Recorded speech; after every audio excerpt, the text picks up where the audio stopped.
Es un placer saludar a todos los oyentes y participar del recorrido que vamos a iniciar juntos en un estudio extraordinario. Indiscutiblemente, la mayor de las ciencias es la palabra de Dios, lo que Dios ha revelado a través de las generaciones y que de una manera especial se dignó revelar para nosotros en este tiempo.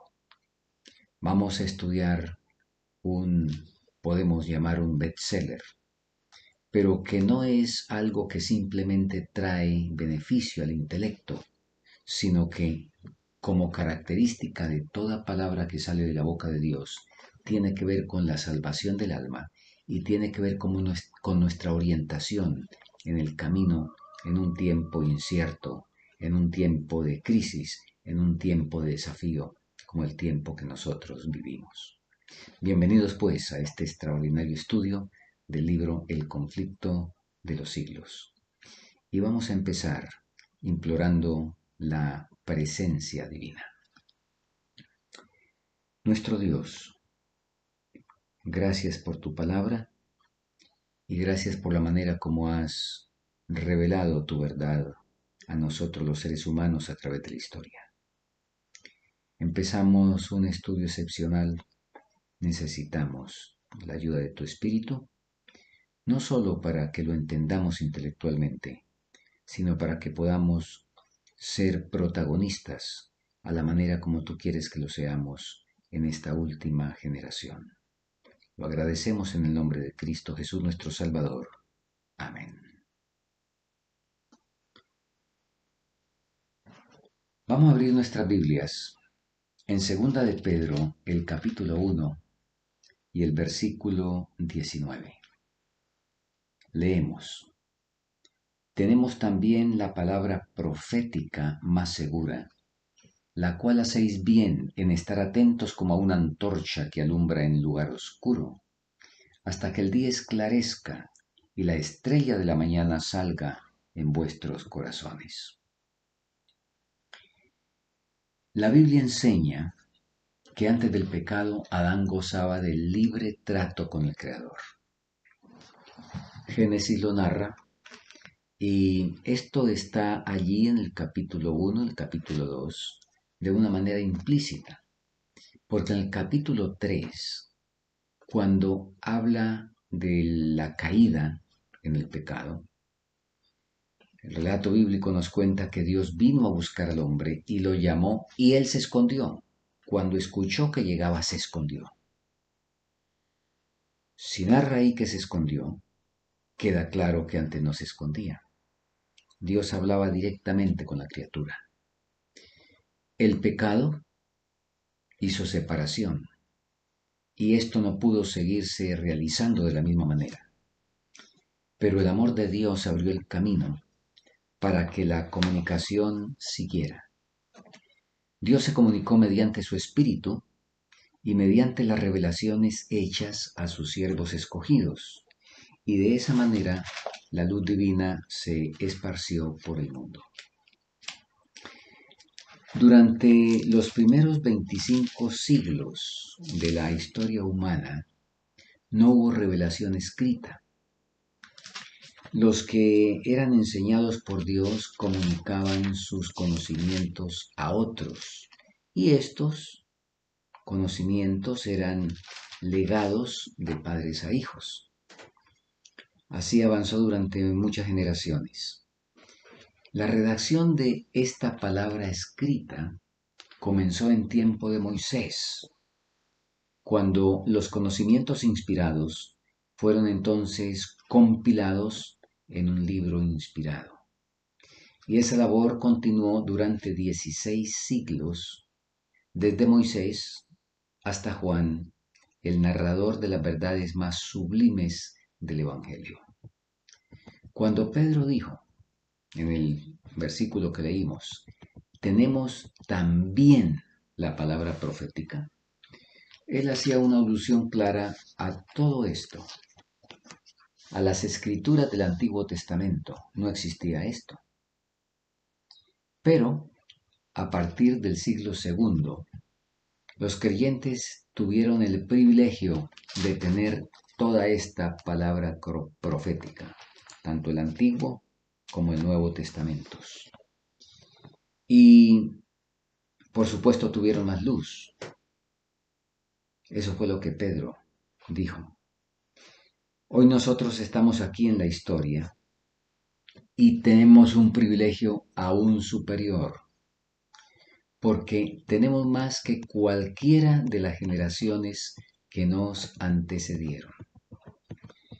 Y realmente un servidor considera que, enhorabuena, nos hemos dado cita para un estudio, no un estudio cualquiera, porque sin temor a equivocación, podemos afirmar que este es el segundo libro más importante que se haya escrito en toda la historia, superado solamente por este. Y este libro, al igual que este por supuesto, ha jugado un papel muy importante para que miles hayan abandonado y escapado del reino de las tinieblas. Satanás odia este libro porque desenmascara como ningún otro sus argucias, sus tentaciones, sus tretas. Ya hablaremos de ello. Pero para beneficio de quienes no conocen la autora de este libro, para beneficio de quienes no la conocen, permítame presentarla brevemente. Y antes de eso, porque necesitamos esa base, vamos a mirar dos pasajes en la segura palabra profética que se cumplieron de manera puntual, de manera precisa, exactamente en esta persona. Segunda de Corintios, capítulo 4, y vamos a leer los versículos 6 y 7. Segunda de Corintios 4, 6 y 7. Dice así: Pero Dios, que mandó que de las tinieblas resplandeciese la luz, es el que resplandeció en nuestros corazones para iluminación del conocimiento de la gloria de Dios en la faz de Jesucristo. Pero tenemos este tesoro en vasos de barro, para que la excelencia del poder sea de Dios y no de nosotros.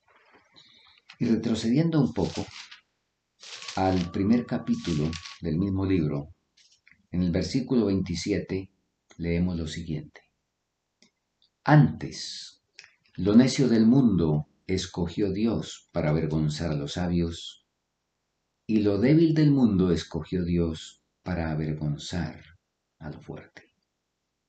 Otras versiones dicen: antes lo que el mundo considera necio, o lo que el mundo considera ignorante. Resulta que nosotros encontramos algo muy particular aquí.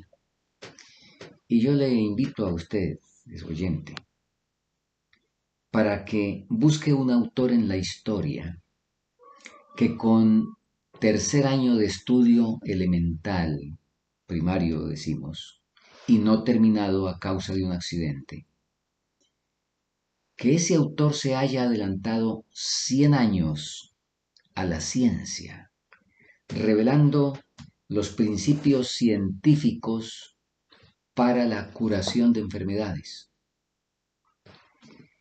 que haya indicado el régimen saludable que hoy por hoy el mundo está buscando afanosamente y está queriendo practicarlo, que haya hablado de las causas del cáncer y que en su tiempo haya mencionado y explicado sobre las corrientes eléctricas del sistema nervioso, que haya incursionado en el campo de la psicología, que haya con gran solvencia hablado de la educación en los diversos niveles, especialmente dando énfasis a la educación en el hogar, la manera, la manera de corregir, la manera de educar los niños y, en fin, diversos campos del conocimiento y hacerlo, como ya dijimos, aún adelantándose 100 años a la ciencia. ¿Quién se creyó? Dijo alguien alguna vez, y quizá no solo un alguien, sino varios. ¿Quién se creyó esa mujercita? ¿Qué ínfulas le invadieron para que se haya metido a escribir en tan variados campos? Respondemos con respeto a esas aseveraciones y a esas preguntas, que solo la ignorancia puede preguntar tal cosa. Ella no se creyó nada. Al igual que Moisés cuando fue llamada por Dios, rehusó y Dios tuvo que insistirle. Y al aceptar el cometido con profunda humildad, con temor y temblor, por su medio Dios demostró el cumplimiento de su palabra, que escogió la ignorancia del mundo. Tercero primaria. Y lo débil, por el accidente que tuvo, estuvo a punto de morir, accidente que tuvo en su niñez, por eso no pudo seguir estudiando, y hasta los 17 años de edad fue casi una inválida que no podía hacer casi ni el menor esfuerzo físico. Pero Dios escogió ese instrumento para avergonzar a lo fuerte y también para avergonzar a lo sabio, como leímos del apóstol Pablo en Primera de Corintios. Quien lea libre de prejuicios a esta autora llega a la conclusión que arribó una señora aquí en Barranquilla, en Colombia. Y es muy interesante. Y un servidor habló con el personaje que tuvo su experiencia con esta señora. Y él me contó lo siguiente.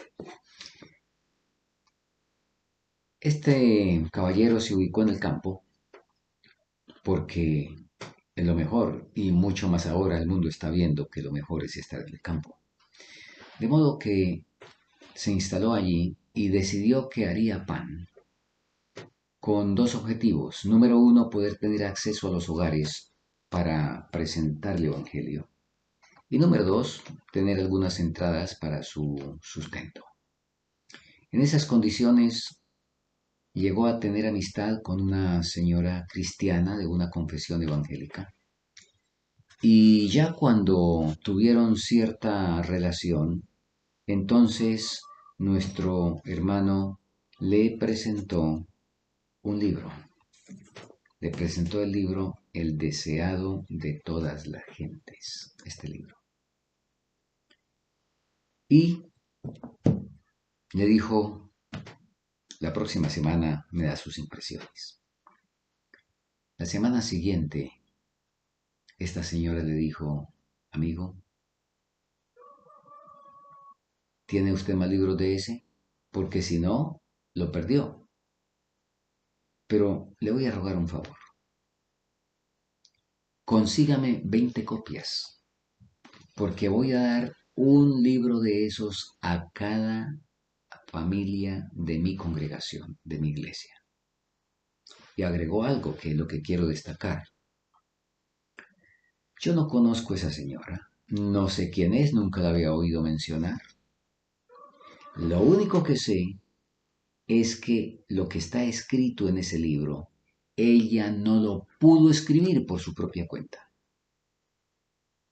Tuvo que ser, y usó una figura, que los padres que alguna vez lo hicimos cuando enseñábamos a nuestros hijos a escribir, les tomábamos la mano y les ayudábamos a dibujar la A. Entonces esta señora, ilustrando lo que quería decir, dijo, esa señora no pudo escribir lo que está ahí. Tuvo que ser que un ángel le tomó la mano para que se pudiera escribir eso. Muy interesante figura. Por supuesto, fue un libro inspirado por Dios, así como inspiró a los profetas del Antiguo y del Nuevo Testamentos. ¿Saben ustedes que la autora, esa autora de la que estamos hablando, de este libro, entre su producción de 100.000 páginas, de decenas de libros, de cartas, de escritos, de artículos para revistas, ella dijo que este era el libro que quería que fuera más difundido. ¿Y sabemos por qué? Les pregunto, ¿han escuchado ustedes de algún autor que cuando quiso escribir un libro, Satanás haya hecho todo esfuerzo para matar al autor? No tenemos relato si con los autores de este santo libro Satanás quiso hacerlo, muy posiblemente, pero no tenemos un relato puntual. Sin embargo, hoy voy a compartirles la historia de los orígenes de este libro. Cuando recibió la visión del gran conflicto, estando en el poblado de Loves Grove, Ohio, a mediados de marzo de 1858, en una visión que duró un poco más de 2 horas, Dios le advirtió lo siguiente, y voy a leer: Satanás hará esfuerzos fervientes para estorbar, pero los ángeles de Dios no te abandonarán en el conflicto. Eso le dijo Dios. Ella ya había recibido visión anterior al respecto, 10 años antes, algunas pinceladas, pero ahora se le amplió enormemente y se le instruyó que la escribiera completamente. Vamos a ver cuáles fueron los esfuerzos de Satanás para estorbar, como Dios le dijo en marzo de 1858. Y voy a leer lo que pasó en la misma pluma de Lena White. Ella escribe lo siguiente. El lunes comenzamos nuestro viaje a casa. Al día siguiente llevamos los carruajes de Fremont para Jackson, Michigan. Mientras cabalgaba en los coches, organizamos nuestros planes para escribir y publicar el libro llamado, en inglés The Great Controversy, la gran controversia o conflicto de los siglos. Planes para escribir ese libro inmediatamente a nuestro regreso a casa. Yo estaba tan bien como siempre.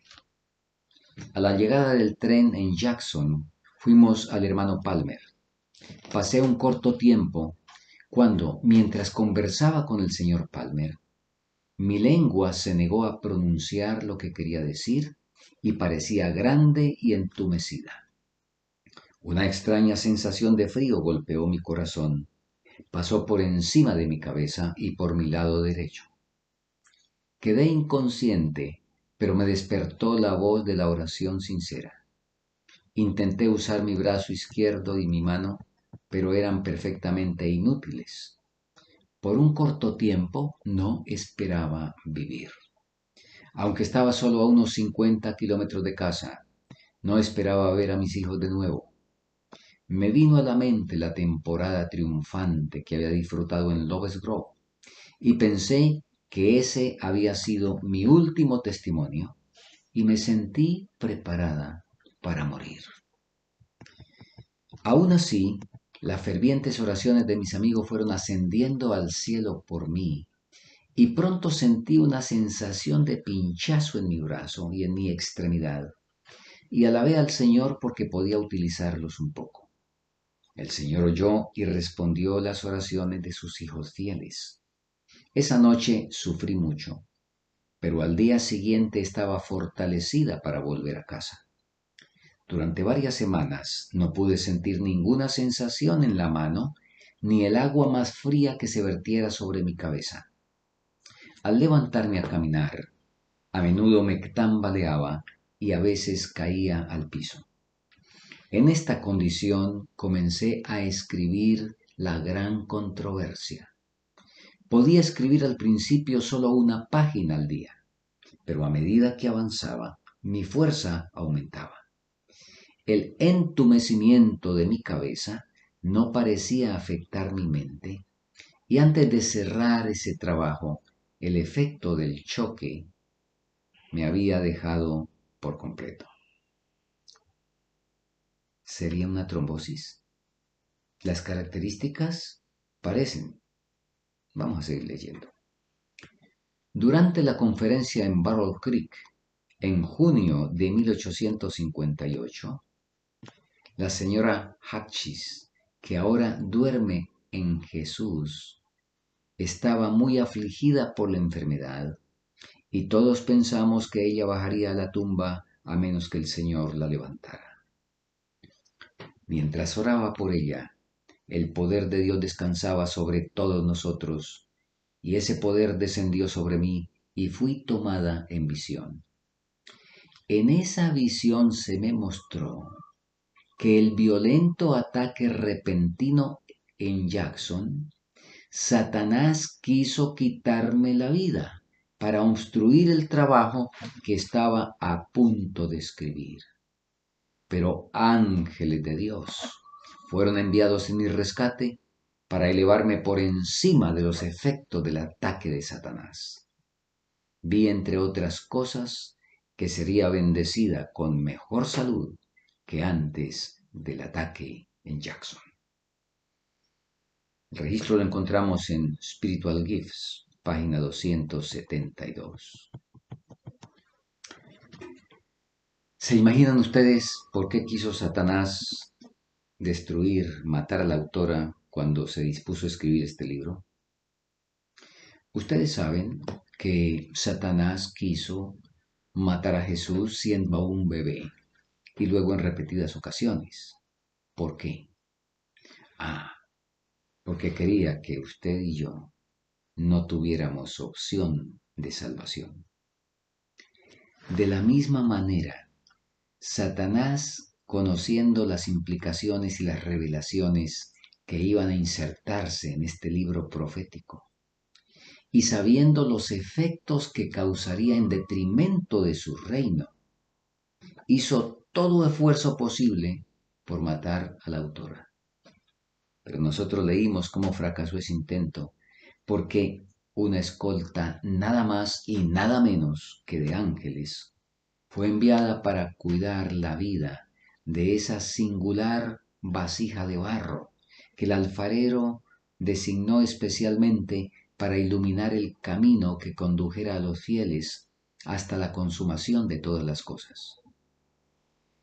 Y para un servidor, ese atentado satánico es una de las mejores pruebas de la importancia, la trascendencia y la solemnidad del mensaje contenido en estas páginas, con resultados eternos.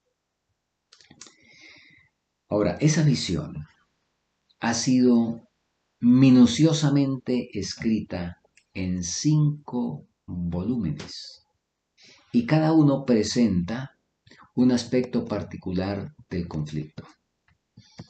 Comienza con Patriarcas y Profetas.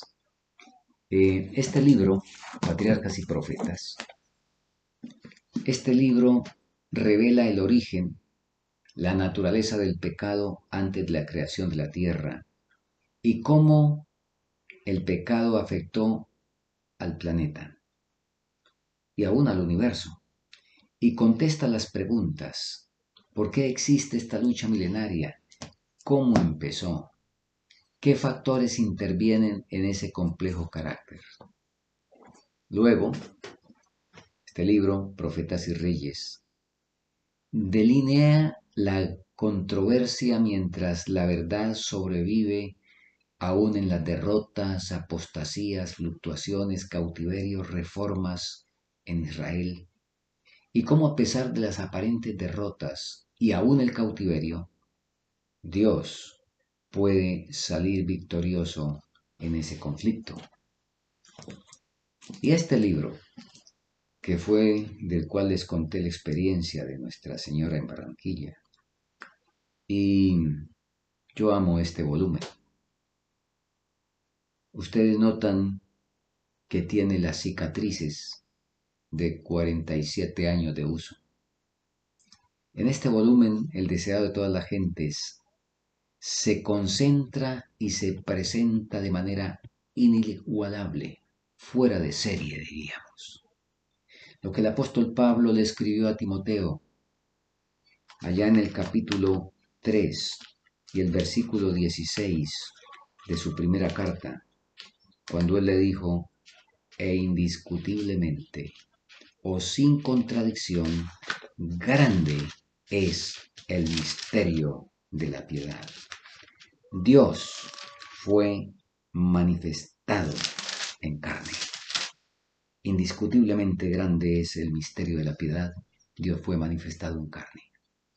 En este libro se concentra el propósito de la encarnación de Cristo, de su vida, de su amor, de su muerte, y cómo eso fue el clímax del despliegue del amor de Dios, donde se encontraron el amor y la justicia.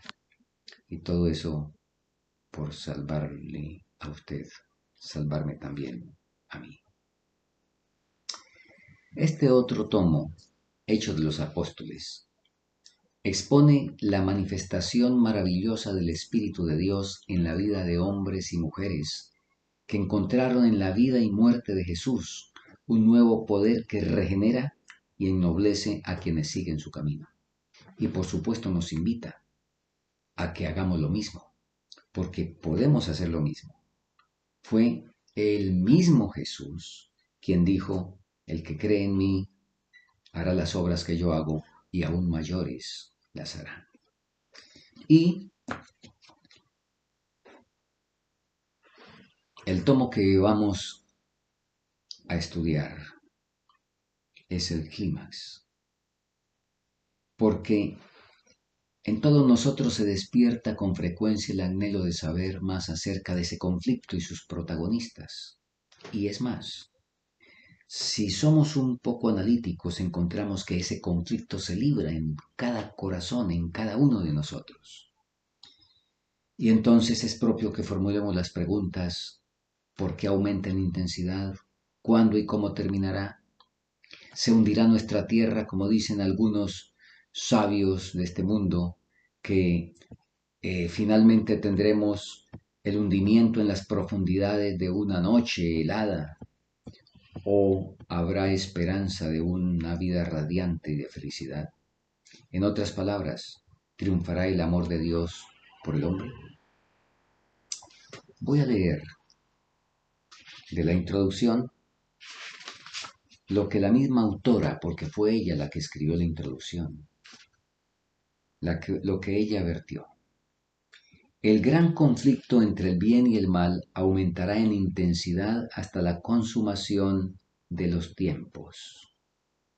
En todas las edades la ira de Satanás se ha manifestado contra la Iglesia de Cristo. Y luego sigue diciendo, pero a medida que la Iglesia se vaya acercando a su liberación final, Satanás obrará con mayor poder. Descenderá, y cita Apocalipsis 12:12, con grande ira, sabiendo que tiene poco tiempo. Obrará con gran potencia y señales y milagros mentirosos. Por espacio de 6.000 años, esa inteligencia maestra, después de haber sido la más alta entre los ángeles de Dios, no ha servido más que para el engaño y la ruina. Y en el conflicto final, empleará contra el pueblo de Dios todos los recursos de la habilidad y sutilezas satánicas y toda la crueldad desarrollada en esas luchas seculares. Durante este tiempo de peligro, los discípulos de Cristo tienen que dar al mundo la amonestación del segundo advenimiento del Señor. Y un pueblo ha de ser preparado sin mácula y sin reprensión para comparecer ante Él en su venida. Tenemos pues en este tomo el libro profético más importante que se haya escrito. Profecía sin adulteración, sin sensacionalismo, sin especulación. ¿Qué problemas tenemos hoy con la profecía? No necesitamos tenerlos. Este tomo, enfocado escatológicamente, que recoge los primeros 40 años de comentario de Elena de White sobre los eventos de los últimos días, nos da la luz para que no tengamos que andar a tientas y con suposiciones y opiniones. Ella sigue diciendo lo siguiente: mediante la iluminación del Espíritu Santo, las escenas de la lucha secular entre el bien y el mal fueron reveladas a quien escribe en estas páginas. En una y en otra ocasión se me permitió contemplar las peripecias de la gran lucha secular entre Cristo, príncipe de la vida, autor de nuestra salvación, y Satanás, príncipe del mal. Hago la salvedad, ella dice en una y otra ocasión. Sí, porque la de 1858 fue la gran visión de ese conflicto, pero ya había tenido pincelazos antes. Y después tuvo también algunos detalles para agregar. Por eso estos libros, estos 5 libros que comprenden el gran conflicto, fueron escritos finalmente en el tiempo. Fue para después de 1900 que se terminaron de escribir los últimos, y por eso tenemos la bendición de tan hermosos tomos. Entonces a ella se le mostró plenamente eso.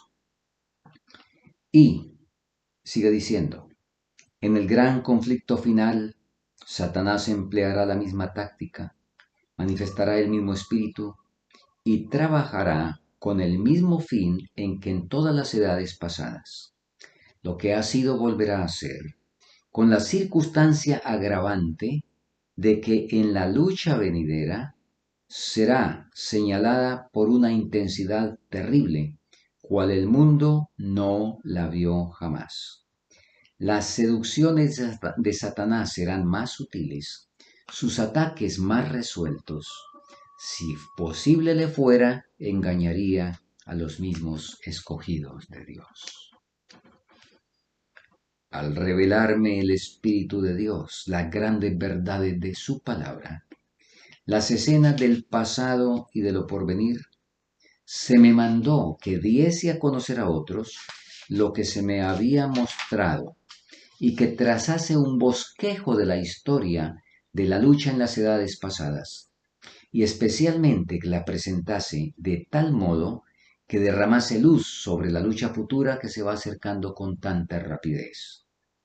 Con este fin, he tratado de escoger y reunir acontecimientos de la historia de la Iglesia, en forma que quedara bosquejado el desenvolvimiento de las grandes verdades comprobantes que en diversas épocas han sido dadas al mundo, han excitado la ira de Satanás y la enemistad de la Iglesia amiga del mundo, y han sido sostenidas por el testimonio de aquellos que no amaron sus vidas exponiéndolas hasta la muerte. Y en esos anales podemos ver un anticipo del conflicto que nos espera. Considerándolos a la luz de la palabra de Dios y por la iluminación de su Espíritu, podemos ver descubiertos los estratagemas del maligno y los peligros que deberán evitar los que quieran ser hallados sin mácula ante el Señor a su venida. Y luego ya nos dice el objeto de esta obra. El objeto de este libro no consiste tanto en presentar nuevas verdades relativas a las luchas de pasadas edades, como en resaltar hechos y principios que tienen relación con acontecimientos futuros. Sin embargo, cuando se consideran los tales hechos y principios como formando parte de la lucha empeñada entre las potencias de la luz y de las tinieblas, todos esos relatos del pasado cobran nuevo significado y se desprende de ellos una luz que proyecta rayos sobre el porvenir, alumbrando el sendero de los que, como los reformadores de los siglos pasados, serán llamados a una costa de sacrificar todo bien terrenal, a testificar las palabras de Dios o la palabra de Dios y el testimonio de Jesucristo. Escuchen. Desarrollar las escenas de la gran lucha entre la verdad y el error. Descubrir las tretas de Satanás y los medios para resistirle con éxito.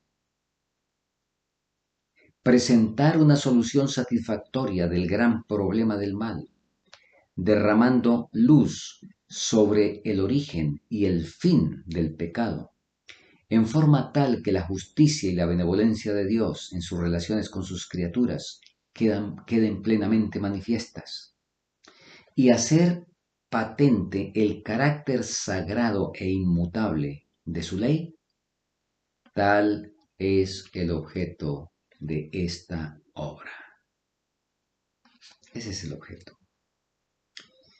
Y quiero en esta hora compartirles que Dios está llamando como nunca antes a la lectura de este volumen. Es, diríamos, el libro del momento. Diferentes ministerios lo están promoviendo y difundiendo en el mundo por millones. Y aparecen grupos de estudio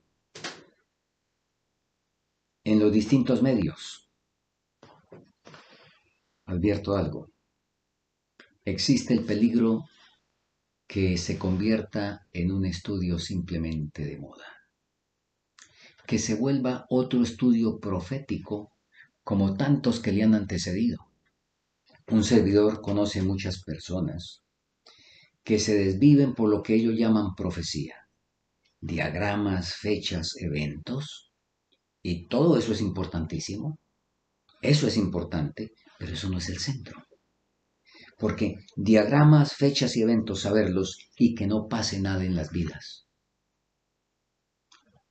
Saben mucho de todos esos aspectos, pero siguen airándose por cualquier cosa. En su casa se oyen exigencias y voces alteradas. Siguen siendo sabios en su opinión, ventajosos en los negocios, amadores de los deportes y los deleites. Su ojo es maligno, como dijo Jesús, y miran y codician, comen y beben desordenadamente. Su carácter no cambia. No está formado conforme a la semejanza divina.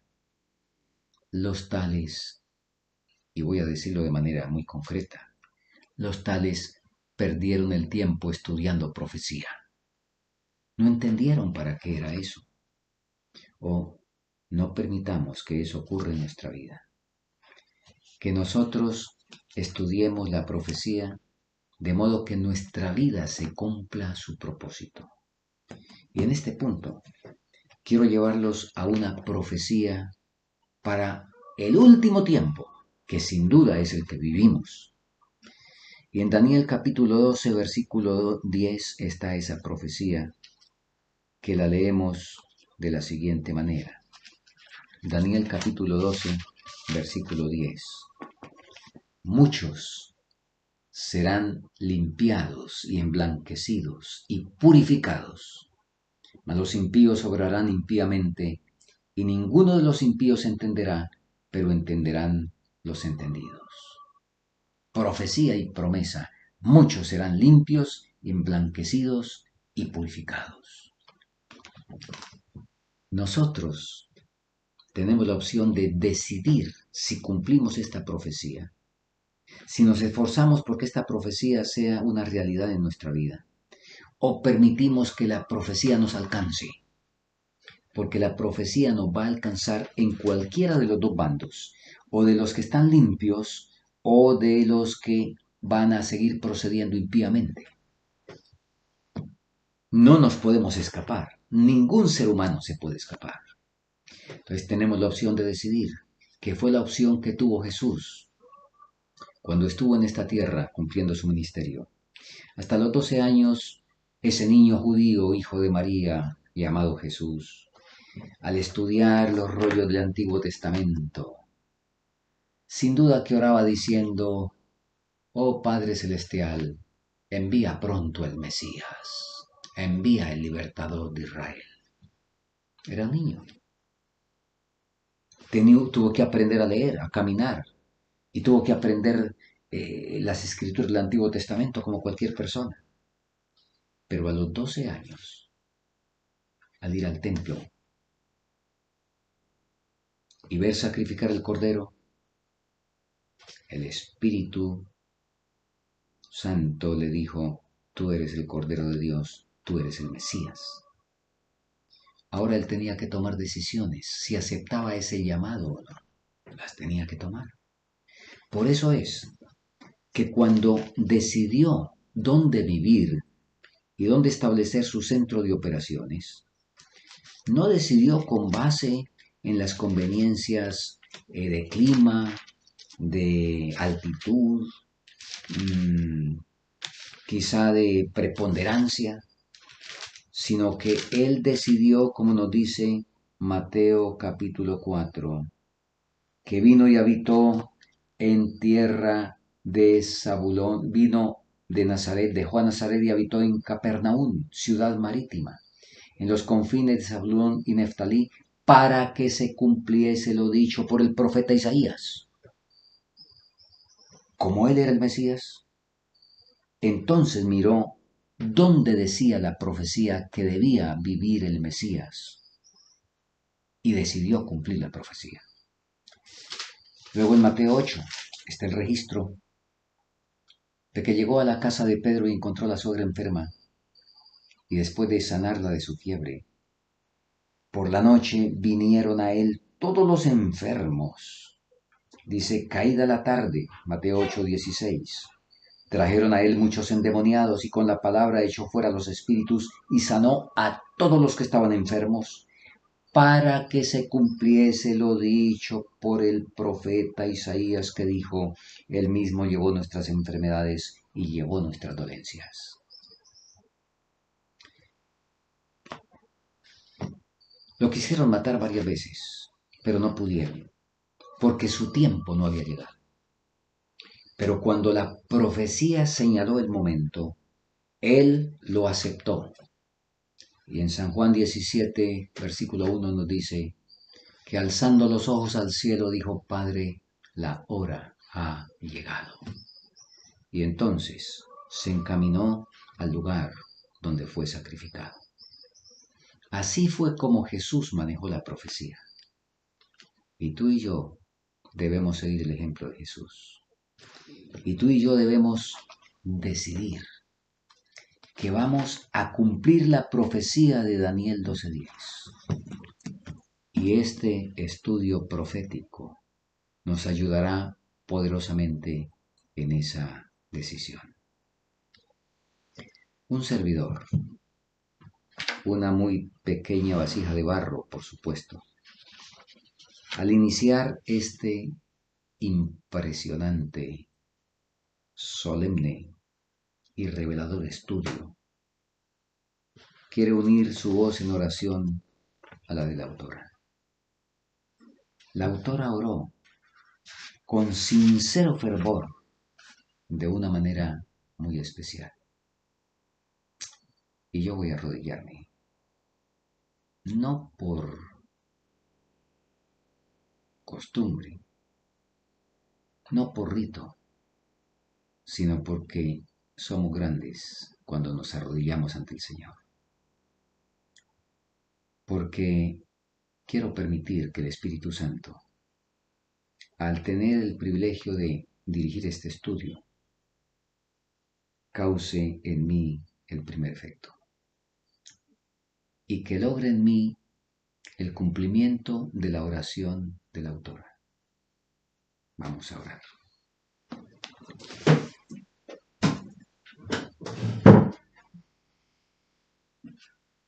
Nuestro Dios y Padre, cuánto te agradecemos la luz de tu palabra que ilumina el camino de quienes deciden permitir esa guía bienaventurada. Señor, tenemos deuda contigo por habernos mostrado lo que ha de acontecer y cómo debemos prepararnos para ello, cómo debemos hacerle frente a Satanás y cómo debemos estar listos para cuando tú aparezcas. La autora de este libro, con sincera oración o con sinceridad de corazón, elevó su voz diciendo: Señor, que por la influencia de este libro muchos se liberen del poder de las tinieblas y sean hechos aptos para participar de la suerte de los santos en luz, para la gloria de aquel que nos amó y se dio a sí mismo por nosotros.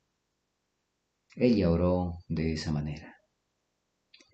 Tú ya has contestado esa oración, porque en más de 100 años miles de personas, por la lectura de este libro, han encontrado el rumbo que los conducirá a la Canaán celestial.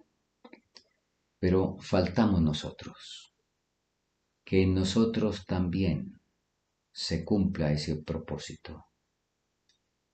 Y uno, mi oración a la de la autora, para que a través de estas páginas podamos encontrar el camino y por encima de la ilustración intelectual nuestros corazones puedan ser movidos para transitar por esta senda.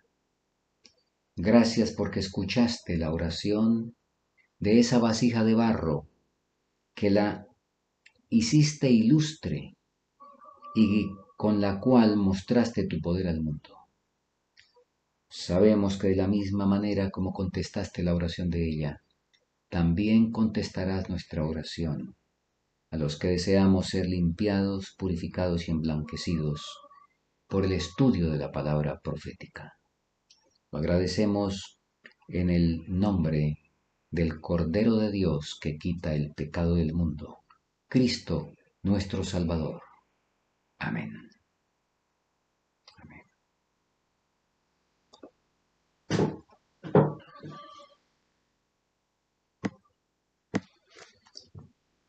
Queremos invitarles para que sigan con nosotros. Cada semana estaremos estudiando un capítulo del conflicto de los siglos.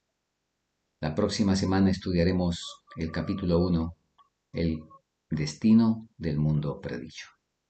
El Señor bendiga a cada uno y podamos, como hemos insistido, podamos decidir cumplir la profecía que Dios en esperanza y en oferta ha hecho para cada uno de nosotros. El Señor les bendiga a todos.